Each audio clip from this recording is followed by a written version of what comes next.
आज हम देखेंगे दीपू दास जी की आप बीती, जो उत्तर प्रदेश से है। दीपू दास ओम नाम का जाप करते थे और इसी जाप से दीपू दास के भीतर काफी सारी सिद्धियां आ चुकी थी।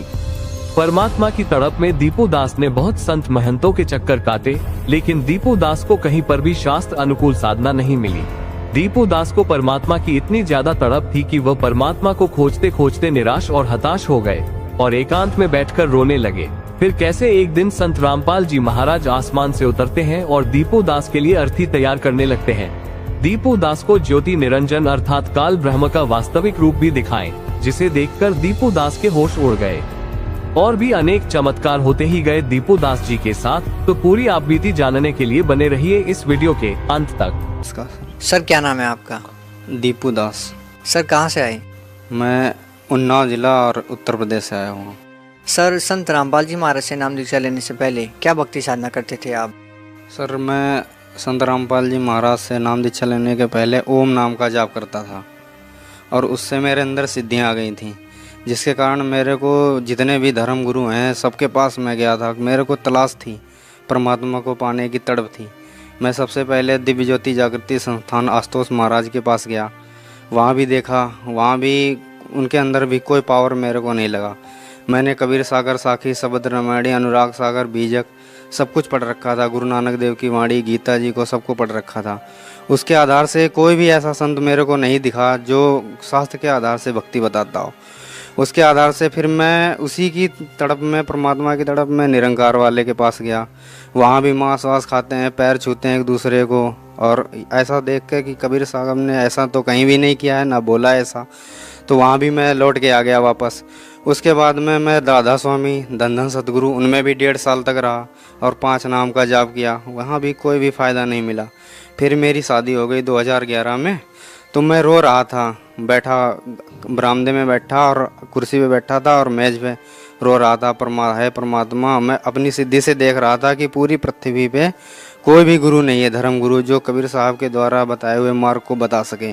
मेरे को सब चीज़ दिखती थी, पूरी पृथ्वी एक ग्लोब की तरह जैसे ऐसे दिखती थी, फिल्म की तरह। उसमें सब कुछ मैं सब देख रहा था। मेरे को ऐसा ही अचानक मैं रो रहा था, तड़प रहा था परमात्मा के लिए। मेरा मनुष्य का जीवन बर्बाद हो जाएगा, शादी भी हो गई, और ऐसा ही सोच रहा था कि कबीर साहब जो गुरु जी हैं अपने संत रामपाल जी महाराज हमारे, वो आसमान में मैं ऊपर की तरफ देखा और मेरे नाते रिश्तेदार 3 दिन हुआ था, वो पल्ली पे ही बैठे थे। जब शादी के तीसरे दिन मैं ऐसे तीसरे दिन सोच रहा था कि संत रामपाल जी महाराज आसमान से सीधे उतरे, हाथ में कुल्हाड़ी पकड़े थे और मेरे से मैं उनको देखते ही जैसे मैं जड़ हो गया और स्टैचू बन गया और मेरे हाथ पैर शरीर सब बंद गया और आंखें खुली हुई थी और ऐसे बंद गया। फिर मैं देखता हूँ कि वो बोलते हैं मुस्कुरा के मेरे से, दीपू चलो मैं तुम्हें बांस काट के देता हूँ। मैं उनको देख के मैं बोला, मुंह से नहीं बात हो रही थी, मैं बंद गया बिल्कुल जैसे, और वैसे मतलब हृदय से बात हो रही थी। बोले चलो तुम्हें मैं बांस काट के देता हूँ। मैंने कहा यार, मैं जैसे अपने मित्र से बात कर रहा हूँ। उनके शरीर से श्वेत यानी दूध की जैसा प्रकाश निकल रहा था। उनके सभी अंगों से सफ़ेद कुर्ता पजामा पहन रखा था, सफ़ेद शरीर से सारा प्रकाश निकल रहा था। उनकी उपस्थिति में मेरे को दीवाल का कोई पर्दा नहीं था, सारा आर पार दिखाई दे रहा था। वो बोलते हैं कि तू नहीं जाएगा बांस काटने? मैंने कहा मैं नहीं आपके साथ जाऊंगा, आपको मैं नहीं जानता हूँ।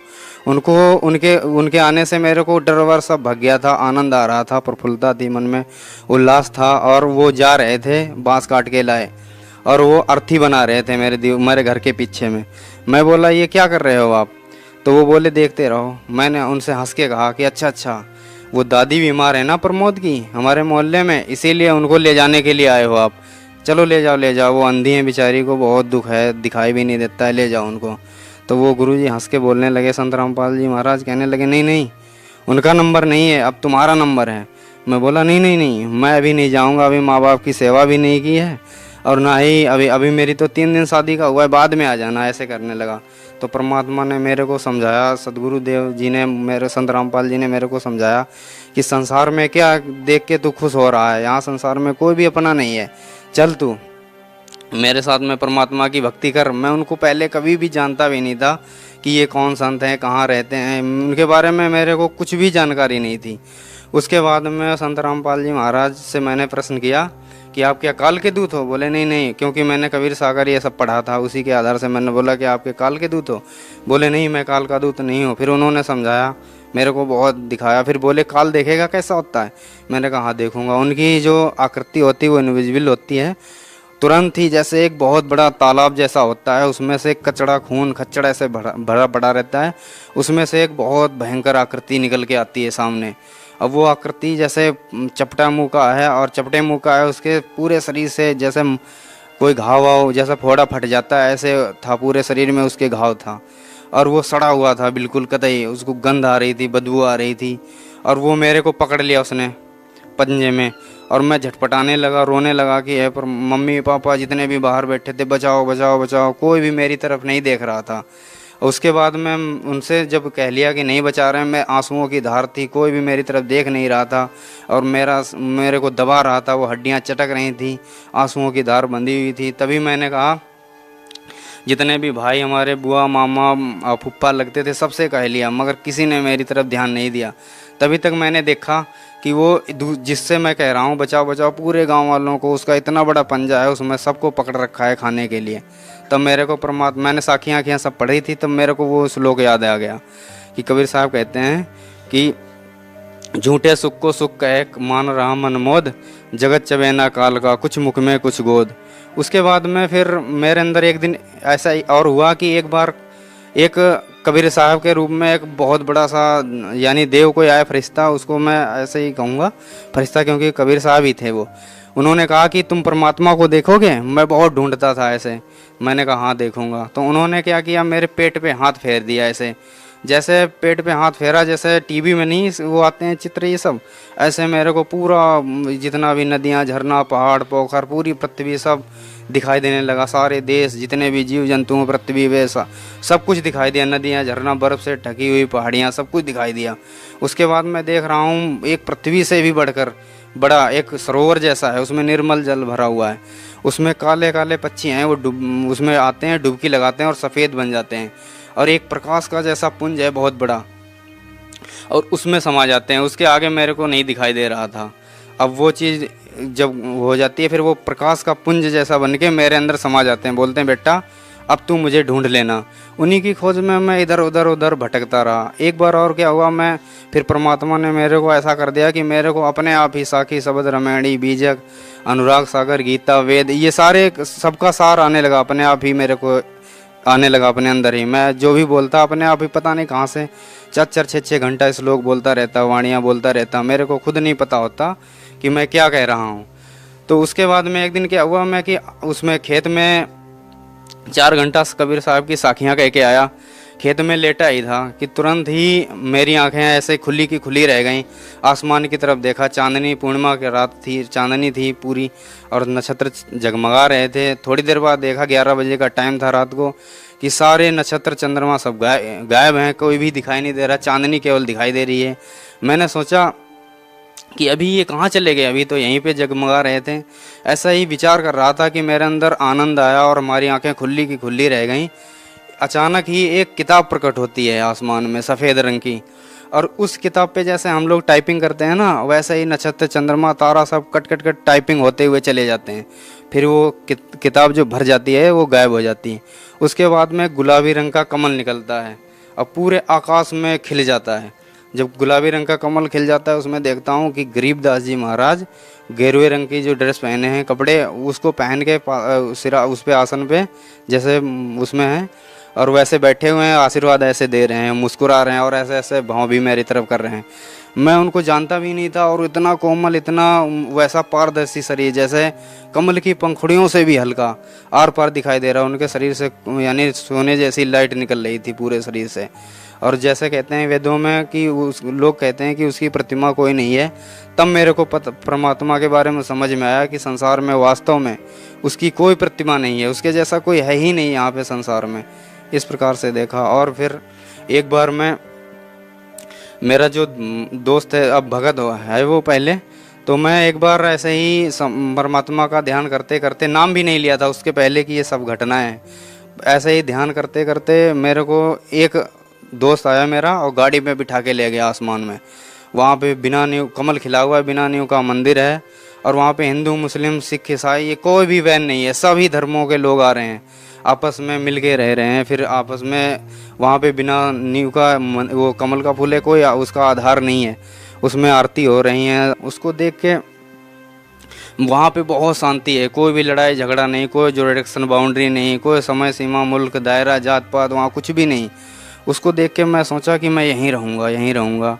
वो थोड़ी देर बाद मैं वहाँ घूमता फिरता रहा, तो थोड़ी देर बाद वो लड़का बोला कि चलो तुम्हारा यहाँ काम ख़त्म, नीचे जाओ। मैं बोला नहीं नहीं, मैं नहीं जाऊँगा। ज़बरदस्ती वो करने लगे, 4-5 आए, मेरे को ज़बरदस्ती भेजने लगे नीचे। जैसे ही मेरे को ज़बरदस्ती नीचे भेजने लगे, मैंने कहा अच्छा भेज तो रहे हो नीचे, मगर मेरे को यहाँ का पानी पी लेने दो। जब मैंने कहा पानी कोई पात्र दो ऐसे, तो उन्होंने मेरे को जो चलनी होती है जिसमें आटा वाटा निकाला जाता है वो देते हैं। वो नल में लगाता हूँ तो सारा पानी नीचे चला जाता है।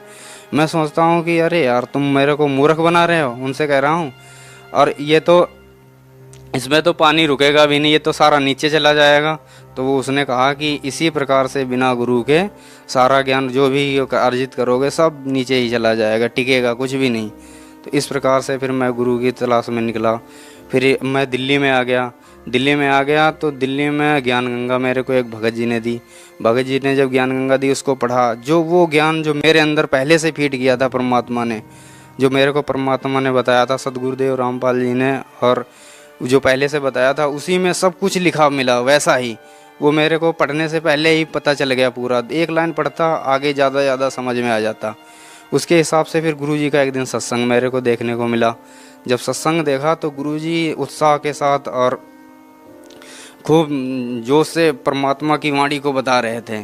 और ऐसा मैंने अन्य संतों के पास गया, वो केवल सद्गुणों की पुष्टि करते हैं पहले, फिर उसके बाद में अपना मत प्रकट करते हैं। अपना मत प्रकट करने के बाद जीवों को सम्मोहित करके, यानी वाणी से वो करके, फिर उनको पाखंड, आडंबर, बाहरी कर्मकांड ये सब बताते हैं, जिससे उनकी जीवों की बुद्धि नष्ट हो जाती है। और उसके बाद में काल का ये सब पाखंड, आडंबर ये सब है। फिर जीव के अंदर आशाएं, इच्छाएं, तृष्णाएं और ये भोग विलास के प्रति इच्छा ये सब जागृत होती है, और उनके पास कुछ भी नहीं है, इसीलिए उनको कोई लाभ नहीं होता है। तो फिर सदगुरुदेव उसने बताया मेरे को, उसमें एड्रेस पे पढ़ा कि बरवाला में। ये गुरुजी को देख के ही मैं पहचान गया कि अरे ये तो वही वाले गुरुजी हैं जो मेरे को पहले मिले थे। पहले जब मैं जानता भी नहीं था इनको, तो मेरे को पता करना था कि कहाँ। उनसे भगत जी से पूछा कब चलोगे। मेरे को इतनी तड़प हुई कि वो आए ही नहीं। फिर मैं 2013 में 4 अप्रैल 2013 में जब वो दोबारा करौथा वाला आश्रम ही मिला था, वो ऐसे ही विवाद चल रहा था, मैं फिर भी चला गया वहाँ। और वहाँ जाके सदगुरु जी के वहाँ जाके नाम दीक्षा ली। और वहाँ जाते ही मेरे को ऐसा लगा कि जैसे मैं इन सबको पहले से ही जानता हूँ, और उन सब से इतना हिल मिल गया कि वो सब अपने जैसे लगने लगे। वहाँ जाके ऐसा भाव, ऐसा कि ये तो वहाँ तो ईंट पत्थर में हम भटक रहे थे, धक्के खा रहे थे, ये तो जागृत मंदिर है। सब जितने भी थे वो हम ईंट पत्थर के देवता बनाए हुए थे, यहाँ तो सारे देवता ही देवता हैं। उनसे मिलकर मेरे को बहुत खुशी हुई। कोई भी बुराई नहीं, कोई नशा नहीं करते, कोई भी उनके अंदर बुराइयां नहीं है। नशा और ये जितनी भी दारू, गांजा, भांग, तंबाकू ये कुछ भी नहीं करते। और उन्हीं वही फिर परमात्मा से नाम दीक्षा ली वहाँ पे, और नाम दीक्षा से फिर भक्ति स्टार्ट की परमात्मा की। सर, आपने लगभग हिंदुस्तान के सभी प्रसिद्ध धर्मगुरुओं से, उन पंथों से जुड़े, उनसे आपने नाम दीक्षा ली, उनसे आपको कोई संतुष्टि नहीं हुई। सर, संत रामपाल जी महाराज से नाम दीक्षा लेने के बाद आपको संतुष्टि हुई। संत रामपाल जी महाराज ने आपको ऐसी क्या बातें बताई जिससे आपको संतुष्टि हुई और अन्य धर्मगुरुओं से वो बातें आपको सुनने को नहीं मिली? सर जी, ऐसा हुआ था, मैं इससे पहले राधा स्वामी में था। राधा स्वामी में 5 नाम देते थे। उस नाम से क्या हो रहा था कि मैं उसका जाप करता था, 1.5 घंटे 2 घंटे करता था, 2.5 घंटे करता था, जिसके कारण जो मेरा मन है वो शांत नहीं हो रहा था। मेरे अंदर हजारों प्रश्न थे कि परमात्मा कैसा है, कहाँ है, ऐसे। और उसमें क्या है कि वो बता रहे थे कि परमात्मा ज्योति है, और निराकार भी बताते थे परमात्मा ज्योति और नाद के रूप में सब कण कण में विद्यमान है। और वहाँ निराकार ही निराकार है, चेतनता ही चेतन है, निराकार है परमात्मा। वहाँ बूंद ऐसे समा जाती है जैसे समंदर में पानी की बूंद, और मोक्ष हो जाता है। मगर जब मैंने परमात्मा की वाणी पढ़ी थी तो उसमें कबीर सागर में लिखा था परमात्मा सा शरीर है, और उसके एक रोमकूप में अरबों खरबों सूर्यों का प्रकाश है अकलोक में। और वहाँ जो आत्माएं चली जाती हैं वह उनके शरीर के अंदर 16 सूर्य चंद्रमा की मिली जुली रोशनी, ऐसी रोशनी है उनके अंदर जिसमें वो जलन गर्मी ना हो, ऐसी रोशनी है। तो उसी आधार से मैं उसमें शांति नहीं मिल रही थी। मैं ढूंढ रहा था कि ऐसा कौन सा गुरु मिले। जब मैं गुरु जी के पास आया तो मेरे अंदर जो विकार थे वो धीरे धीरे 3 स्थिति में नाम देते हैं, क्योंकि संत रामपाल जी महाराज हैं, वो गीता जी में जैसे लिखा हुआ है 17वें अध्याय के 23 मंत्र में, ओम तत्सत इति निर्देशाय त्रिविद्या। तो 3 विधि हैं परमात्मा को, सच्चे परमात्मा को पाने के लिए। इसी प्रकार गुरु ग्रंथ साहिब में भी लिखा हुआ है कि ओम तत्सत, गुरु ग्रंथ साहिब में लिखा हुआ है कि सच्चा सतगुरु सोई कहावे, 2 अखड़ का भेद बतावे, एक लखावे एक छुड़ावे, एक लखावे दृढ़ावे, तो निज प्राणी घर को जावे, भाग भाग 2 अक्षर भाग, होगा खसन तो लेगा राख। तो इस प्रकार से और नानक साहब कहते हैं कि एक शब्द नानक दी मन बसिया, नानक होत निहाल, 52 अक्षर लोक तेरे सब कुछ इन्हीं माही, वो अक्षर खिन जाएंगे, वो ये अक्षर खिन जाएंगे, वो अक्षर इनमें नहीं। तो इस आधार से मैंने जब उनके पास जाकर देखा, फिर मैंने कबीर सागर भी पढ़ा था, 10 मुकामी रेखता था, कबीर साहब की वाणी थी, कर नैनो दीदार महल में प्यारा है, हो घोड़े सवार भरम से न्यारा है। ये सारी वाणी पहले से मेरे को याद थी। उसके आधार से जो पहला मंत्र था ये बताते ही नहीं थे, और ये मंत्र ऋण, ये जो देवी देवताओं का कमलों का जो मंत्र होता है इनसे निकलने के लिए, वो बताते नहीं थे। और मेरे को ऐसा लगता था कि ये भी हमारे बुरे नहीं हैं, क्योंकि जो ये देवी देवता है, क्योंकि पूरी सृष्टि ये हमारा परिवार है। और इसी प्रकार से वो कुछ बताते भी नहीं थे। पहला मंत्र बोलते थे कि ब्रह्मा विष्णु शिव से क्या हमें लेना देना है, हम तो इसके त्रिकुटी के ऊपर जाएंगे। और हम इसी चक्कर में मेरे को शांति भी नहीं मिली।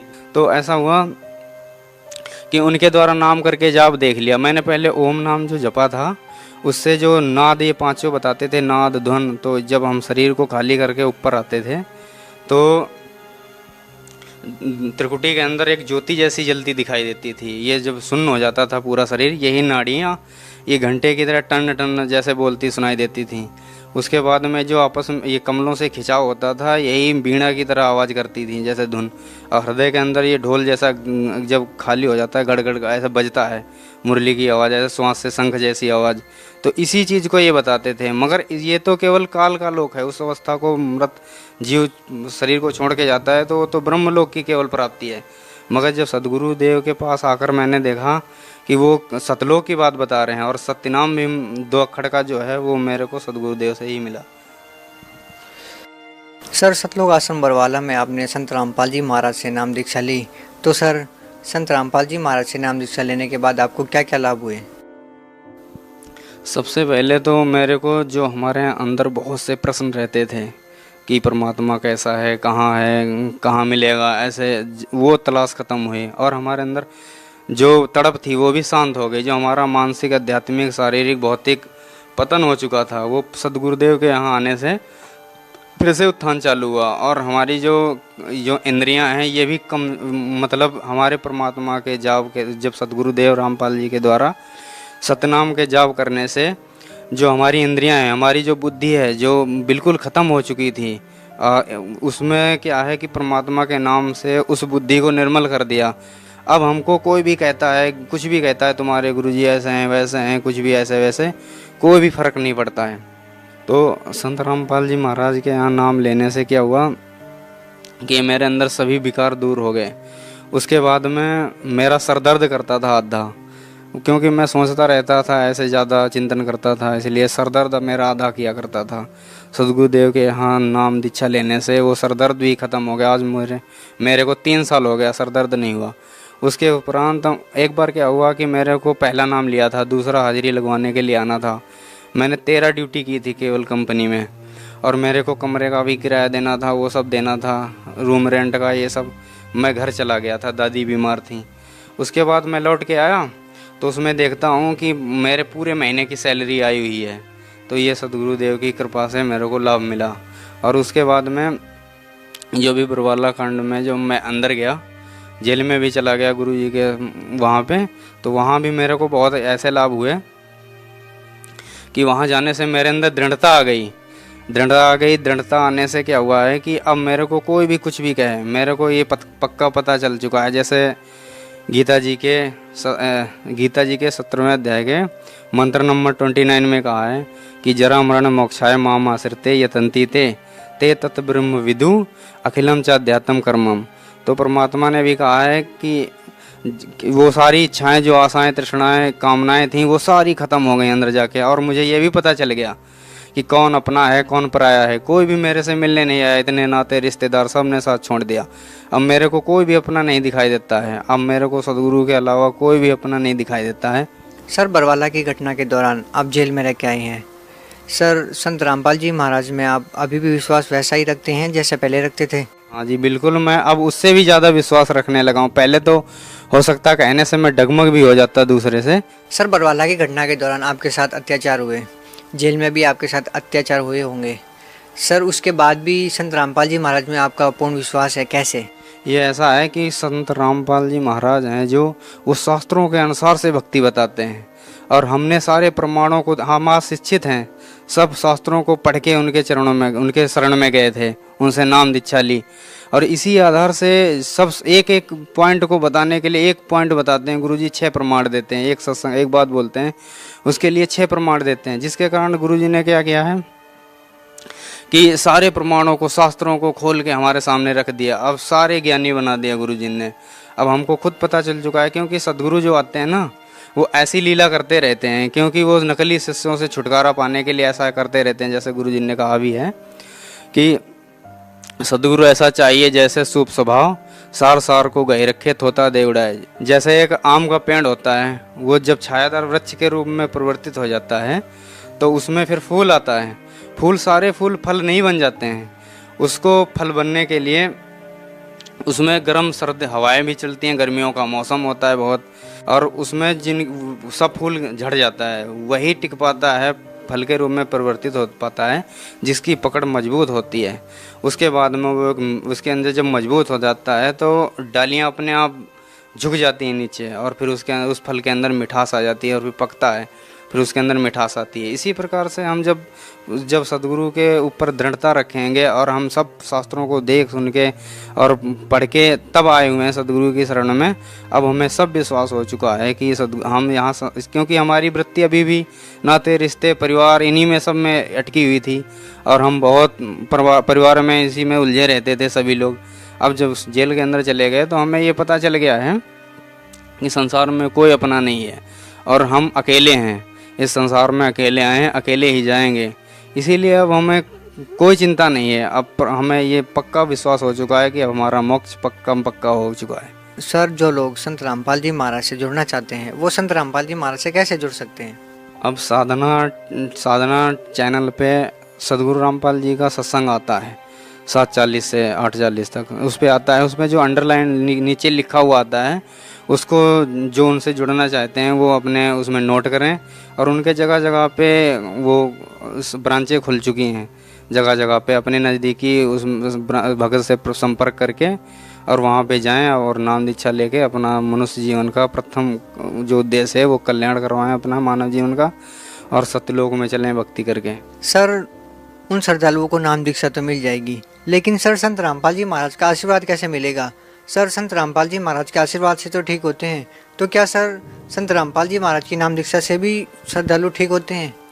ऐसा है, जो नाम है ना, वो सदगुरु देव जी का जो नूरी शरीर जो गुरु होता है वो कोई शरीर नहीं होता है, गुरु शब्द होता है। तो इस प्रकार से जो परमात्मा है, जैसा नहीं शब्द रूप में सारी जगह में है परमात्मा, जो सदगुरु देव हैं वो हर जगह पे हैं जी। ऐसी कोई भी जगह नहीं है जहाँ वो नहीं है। इसलिए इस चीज़ की ना चिंता करके नाम लें, उन्हीं के द्वारा बताए हुए मार्ग उन्होंने ही आदेश दे रखा है, और उनका आशीर्वाद सबके साथ में है। और वहाँ पे नाम जाके उनको वो सारे लाभ मिलेंगे जो पहले मिलते थे, जिनके द्वारा वो शब्द रूप में सब जगह विराजमान है, सर्वत्र वो हैं वहाँ पे, क्योंकि परमात्मा शब्द स्वरूप ही है।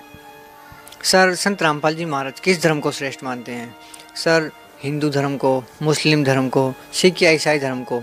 सर, संत रामपाल जी महाराज समाज को किस धर्म की ओर लेके जाना चाहते हैं? सर, इसमें यह है कि हमारे गुरुदेव जी ये बताते हैं कि हम हिंदू, मुस्लिम, सिख, ईसाई, बौद्ध, जैन, संगम, जेवड़ा, दरवेश, ब्राह्मण होने से पहले हम एक इंसान भी हैं। तो उन सब चीज़ें तो बाद में आती हैं। हमारे गुरु जी कहते हैं जीव हमारी जाति है, मानव धर्म हमारा, हिंदू मुस्लिम सिख ईसाई धर्म नहीं कोई न्यारा। वो सच्चे मानवता की, सच्चे समाज की नींव रखना चाहते हैं और वो समाज से बुराइयों को दूर करना चाहते हैं। सभी के अंदर सोए हुए देव तत्व को जगाने के लिए वो आए हुए हैं और ऐसा वो कर भी रहे हैं। सर, यहाँ पे एक हैरान करने वाली बात देखने को मिलती है कि बरवाला की घटना के बाद भी संत रामपाल जी महाराज जी के समर्थकों की संख्या दिन ब दिन बढ़ती जा रही है, दुगनी होती जा रही है। सर, क्या कारण है इसका? वो ऐसा है क्योंकि आज सब शिक्षित समाज हैं। अब हम लोगों का ध्यान बांटने के, पब्लिक का ध्यान बांटने के लिए लोगों ने मीडिया के द्वारा ऐसा वैसा है, वहाँ फलाना धमाका, वहाँ कुछ भी नहीं मिला और जनता को बरगलाया। मगर आज सभी लोग पढ़े लिखे हैं और उनके सत्संग भी सभी ने सुन रखा है। एक ना एक दूसरे से सभी जुड़े हुए हैं। उसके आधार से उन्होंने तर्क शास्त्र के द्वारा और उसमें शास्त्रों के आधार से उन्होंने सारा कुछ देख के, और उन्हें अब पता चल चुका है पूरे समाज को ये एक षड्यंत्र था, साजिश थी उनको फंसाने के लिए, क्योंकि उनके 1-1.5 लाख हर महीने में शिष्य नए जुड़ने लगे थे। इसीलिए उनका ध्यान बांटने के लिए ये करवाया गया कांड, ये सब पूरा शासन प्रशासन। सर, यदि कोई श्रद्धालु ज्ञान गंगा पुस्तक को लेना चाहते हैं तो सर वो कितने पैसों में मिलेगी और कैसे मिलेगी? जो साधना चैनल है ना, उस पर लिखे हुए नंबरों पे संपर्क करें और अपने घर में ही बैठे मैडम मंगवा लें। सर, भगत समाज को क्या कहना चाहेंगे? भगत समाज से हम यही कहना चाहते हैं कि जो शास्त्र विरुद्ध साधनाएं हैं जितनी भी, जैसे हमारे गीता जी में मना कर रखा है 7वें अध्याय के 20 में कि जिनकी बुद्धि माया के द्वारा चुरा ली जा चुकी है, वो अन्य देवी देवताओं की पूजा करते हैं। तो इसी प्रकार से अब हम उस चीज़ को ना समझ के अब सदगुरुदेव संत रामपाल जी महाराज जो परमात्मा स्वरूप हैं, कबीरदेव के अवतार माने जाते हैं, वही हैं, और उनकी शरण में आए और शास्त्र के अनुसार भक्ति करें और अपना कल्याण कराएं और मोक्ष करवाएं। सर, यहाँ में एक और बात देखने को मिलती है कि संत रामपाल जी महाराज जी के शिष्य गीता, वेद, पुराण, बाइबिल सभी धर्म शास्त्रों के बारे में बहुत गहरा ज्ञान रखते हैं, जबकि देखा जाता है कि आज के समाज में जैसे कंप्यूटर युग चल रहा है, सर इस युग में धर्म शास्त्रों के बारे में इतना ध्यान नहीं दिया जाता। लेकिन सर, संत रामपाल जी महाराज जी के शिष्य सभी धर्मों के शास्त्रों के बारे में इतनी गहरी जानकारी रखते हैं। सर, क्या कारण है? ऐसा है, जैसे समुद्र का अध्ययन करना है तो हम लेबोरेटरी में समुद्र को नहीं ला सकते, उसकी कुछ बूंदों के हिला के हम पूरे समुद्र की गुणवत्ता और इसमें क्या क्या गुण है ये सब पता लगा सकते हैं। इसी प्रकार से हमारे जो गुरुजी हैं वो बहुत जल्द सभी शास्त्रों को, गीता जी को, वेदों को, यानी तुलनात्मक तरीके से उसका जो सार निकाल के दे देते हैं। वो जो की है मास्टर ऑफ की, जो पूरे शास्त्रों का ज्ञान, और वो सब सिंपल लैंग्वेज में बताते हैं, जिसके द्वारा उन्हें आसानी से समझ में आ जाता है और वो बहुत जल्दी ही उस ज्ञान से परिपूर्ण हो जाते हैं। सर, बहुत धन्यवाद आपका। कृपया ध्यान दें, संत रामपाल जी के भक्तों के साथ हुए नए चमत्कारों के इंटरव्यू देखने के लिए इस चैनल को सब्सक्राइब करें। सत साहिब।